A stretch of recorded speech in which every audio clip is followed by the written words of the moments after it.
மக்கள் அனைவருக்கும் வணக்கம். வீடியோக்குள்ளே போகிறதுக்கு முன்னாடி நீங்கள் நம்ம சேனலுக்கு புதிய பார்வையாக இருந்தீங்கன்னா மறக்காமல் நம்ம சேனல் சப்ஸ்கிரைப் பண்ணிக்கோங்க. வாங்க வீடியோக்குள்ளே போகலாம். தாவேக்க புஷி ஆனந்தை கைது பண்ணிவிட்டார்கள் தமிழ்நாடு காவல்துறை அவர்கள். அதாவது கடைசி 20 நிமிடமாக விஜயிடம் சந்திப்பு மற்றும் ஆலோசனை. என்ன பேசினார், என்ன நடந்தது என்பதை பொறுத்திருந்து பார்க்கலாம். வீடியோ கொஞ்சம் ஸ்கிப் பண்ணாமல் பாருங்கள். அதாவது விஜய் பரபரப்பு கூட்ட நெரிசல் சம்பவம் உங்கள் எல்லாருக்கும் தெரியும். அது கரூர் மாவட்டம் வேலுசாமிபுரத்தில் தமிழக வெற்றி கழக தலைவர் விஜய் மேற்கொண்ட பரப்புரையில் ஏற்பட்ட கூட்ட நெரிசல் உயிரிழப்பு சம்பவத்தில் அந்த கட்சியினர் 4 பேர் மீது கரூர் நகர போலீசார் வழக்கு பதிவு செய்தனர்.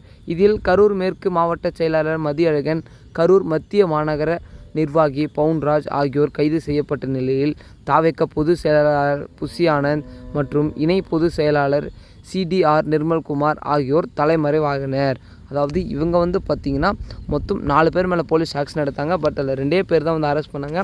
மீதி 2 பேர் அரெஸ்ட் பண்ணல. அதில் நம்ம தாவேக்க பொதுச் செயலாளர் புஷி ஆனந்தும் சரி. இந்த நிலையில் பார்த்திங்கன்னா தலைமறைவாக இருந்து வந்த தமிழக வெற்றி கழக பொதுச் செயலாளர் புஷி ஆனந்த் திடீரென சிவப்பு நிற ஜீப்பில் சென்னை நீலாங்கரையில் உள்ள தமிழக வெற்றி கழகத்தின் தலைவர் விஜயின் வீட்டிற்கு சென்றார். அங்கு விஜயை சந்தித்து கரூர் உயிரிழப்பு சம்பவம், உயர்நீதிமன்றம், உச்சநீதிமன்ற வழக்கு தீர்ப்பு மற்றும் கட்சியின் அடுத்த கட்ட நடவடிக்கைகள் குறித்து பேசியதாக தெரிகிறது. இது தொடர்பாக கட்சியின் தலைவர் விஜயும் பொதுச் செயலாளர் புஷி ஆனந்தும் தீவிரமாக ஆலோசனை மேற்கொண்டனர். இந்த ஆலோசனையானது சுமார் 20 நிமிஷங்கள் வரை நீடித்தது. இந்த சந்திப்பை முடித்துக்கொண்டு பொதுச் செயலாளர் புஷி ஆனந்த் கிழக்கு கடற்கரை சாலை வழியாக தனது சொந்த ஊரான புதுச்சேரிக்கு புறப்பட்டு சென்றார். கரூர் கூட்ட நெரிசல் உயிரிழப்பு சம்பவம் தொடர்பாக சென்னை உயர்நீதிமன்றம், உச்சநீதிமன்றங்களில் மனு தாக்கல் செய்யப்பட்டு உச்சநீதிமன்றம் நேற்று தீர்ப்பளிக்கப்பட்டது. இதில் கரூர் சம்பவத்தில் சிபிஐ விசாரணையும் அந்த விசாரணை அமைப்பை கண்காணிக்க உச்சநீதிமன்றம் ஓய்வு பெற்ற நீதிபதி தலைமையில் 3 பேர் கொண்ட குழுவும் அமைத்து உத்தரவிடப்பட்டு இருந்தது. இந்த பரபரப்பான சூழ்நிலையில் தாவேக்க தலைவர் விஜய் அந்த கட்சியின் பொதுச் செயலாளர் புஷி ஆனந்தை சந்தித்து சுமார் 20 நிமிடங்கள் ஆலோசனை மேற்கொண்டது முக்கியமாக பார்க்கப்படுகிறது.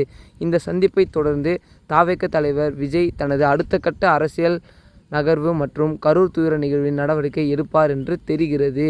அதாவது கரூர் மாவட்டத்தில் நடந்த சம்பவத்தால் ஏற்பட்ட அனைத்து குடும்பங்களுக்கும் நேரில் சென்று பார்வையிடுவதாக நமது தாவேக்க தலைவர் விஜய் அவர்கள் கூறியுள்ளார். அதாவது அவர் ரெடியாக தான் இருக்கார் இப்போ கூட போகிறதுக்கு. பட் அந்த மாவட்ட காவல் பார்த்திங்கன்னா காவல் அதிகாரிகள் அவருக்கு அனுமதி தரவில்லை. இதுதான் உண்மை. அது மட்டும் இல்லை, புஷி ஆனந்த் அதாவது தமிழக வெற்றி கழக பொதுச் செயலாளர் புஷி ஆனந்த் மீண்டும் வெளிவந்தார், கண்டிப்பாக அரெஸ்ட் ஆகிடுவார். அதனால் அவருக்கு பார்த்திங்கன்னா அவர் சொந்த ஊரான பாண்டிச்சேரிக்கு திரும்ப போயிட்டாருன்னு தான் சொல்கிறாங்க. அது மட்டும் இல்லை, மேலும் இது தொடர்பான அரசியல் நிகழ்வுகளை தெரிஞ்சுக்கணுன்னா மறக்காமல் நம்ம சேனலை சப்ஸ்கிரைப் பண்ணிக்கோங்க. ஓகே மக்களே, அடுத்த வீடியோவில் அடுத்த காணொளியில் சந்திப்போம். நன்றி, வணக்கம்.